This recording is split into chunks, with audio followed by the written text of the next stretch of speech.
তা আজকে তুমি আমাদের পডকাস্টে বসেছো কি টপিক নিয়ে বলতে? অনলাইন বেটিং অ্যাপ সম্পর্কে।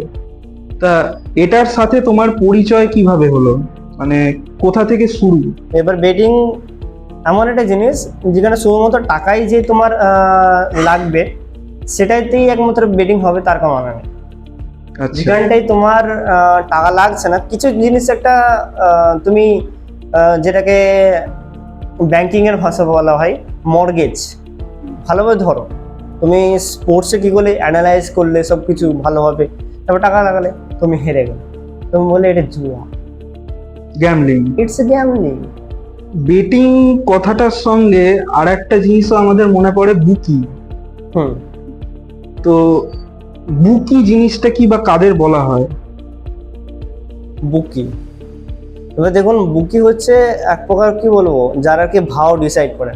এখানে আর একটা কোশ্চেন আমার মাথায় আসছে যে প্রেডিকশন প্রেডিকশন ধরুন আপনি একটা এক্সাম্পল দিলেন, দুটো টিমের মধ্যে খেলা হচ্ছে, তা কে জিতবে কে হারবে, কার জেতার চান্সেস প্রবাবিলিটি বেশি কার কম, এইটা কিভাবে ডিসাইড করেন আপনারা? দেখুন আমি সত্যি কথা বলতে আমি প্রেডিকশন বলতে ক্রিকেট প্রেডিকশন দিই, আচ্ছা। যেটাকে আর একটা নামে বলা হয় ক্রিকেট ট্রেডিং বলা হয়। যারা যারা ইয়ে করে কন্ট্রোল করে কি জিতবে না জিতবে, এটা আবার কন্ট্রোলও করা হয়। মানে ডার্ক রিয়েলিটি যদি দেখতে চান এটা কন্ট্রোল করা হয়। মানে ম্যাচের আগে ম্যাচের রেজাল্ট ডিসাইড করা থাকে? দেখুন ম্যাচ চলাকালীন কন্ট্রোল করতে পারে না, কারণ আপনি যদি কোনো ক্রিকেট স্পোর্টসের যদি হিস্ট্রি দেখতে যান তাহলে একবার হয়তো আপনার ব্যান করে দিয়েছিল, ঠিক আছে?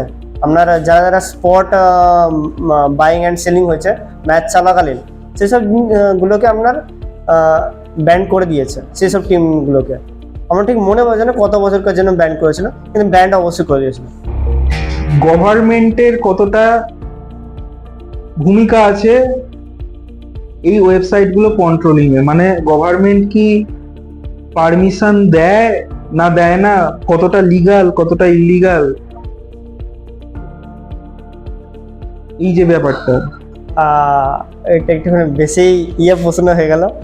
সত্যি কথা বলতে আমার মনে হয় সরকার ট্যাক্স নেওয়ার জন্য করবেই, পুরোটাই ইলিগাল। কালার ট্রেডিং ওয়েবসাইট যেগুলো বলবেন আচ্ছা, সেগুলো টোটালটাই ইলিগালের ওপর চলে। Everyone, welcome to our live podcast channel Obosesh. তো আমরা অলওয়েজ চাই নতুন কিছু এক্সপ্লোর করার। আজকের পডকাস্ট থেকে আশা করছি আপনারা অনেক বেশি প্র্যাকটিক্যাল ভ্যালু পাবেন, অনেক বেশি নলেজেবল এবং inspiring podcast, rather horror podcast. আজকে আমাদের গেস্ট শুভজিৎ, যে বর্তমানে গোয়া 11-এর মার্কেটিং এবং প্রমোশনাল ডিপার্টমেন্টে আছেন। ওর থেকে আমরা শিখব কিভাবে এই ধরনের অ্যাপগুলো তাদের রিয়েল বিজনেস করছে, জিরো থেকে স্টার্ট করে কিভাবে তাদের গ্রো করছে, এবং গোয়া 11-এর বিভিন্ন ফিচার্স ফ্রম অ্যাকাউন্ট ক্রিয়েট থেকে শুরু করে কাস্টমার সার্ভিস, সেই সব কিছু নিয়ে আজকের পডকাস্ট। এটা ছাড়া গোয়া 11, যার আগের নাম ছিল রাজা 147, ড্রিম 11 এবং মাই সার্কেল 11-এর মতো অ্যাপগুলো কিভাবে গেমিং স্পেসে তাদের জায়গা করে নিয়েছে হিউম্যান সাইকোলজিকে কাজে লাগিয়ে, সেই সব নিয়ে আজকের এই পডকাস্ট। খুব ভালো লেগেছে শুভজিতের সঙ্গে কথা বলে, খুব ভালোভাবেও এক্সপ্লেন করেছে আজকের পডকাস্টে সেই সমস্ত বিষয়গুলো, অনেক কিছু জানতে পেরেছি। আমরা চাই এই ধরনের পডকাস্ট সোশ্যাল মিডিয়াতে যাতে আরও হয়। Lots of love, because this is Subhajit on অবশেষ।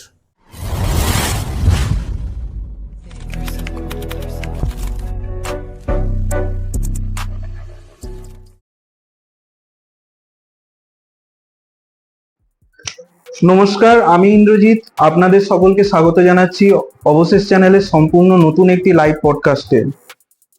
আজকের এপিসোডের রোমাঞ্চ অন্যান্য এপিসোডের রোমাঞ্চের তুলনায় একটু ডিফারেন্স হতে চলেছে। তো আজকে আমরা কথা বলবো অনলাইন বেটিং অ্যাপ সম্পর্কে।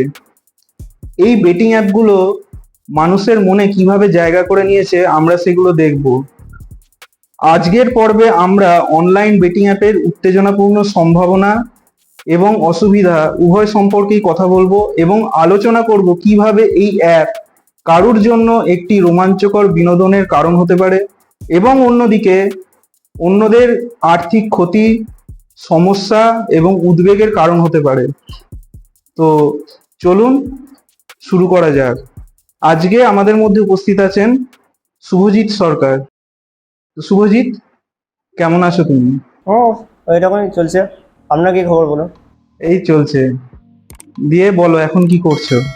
এখন সত্যি বলতে বিজনেসের মধ্যে একটুখানি বিজি আছি।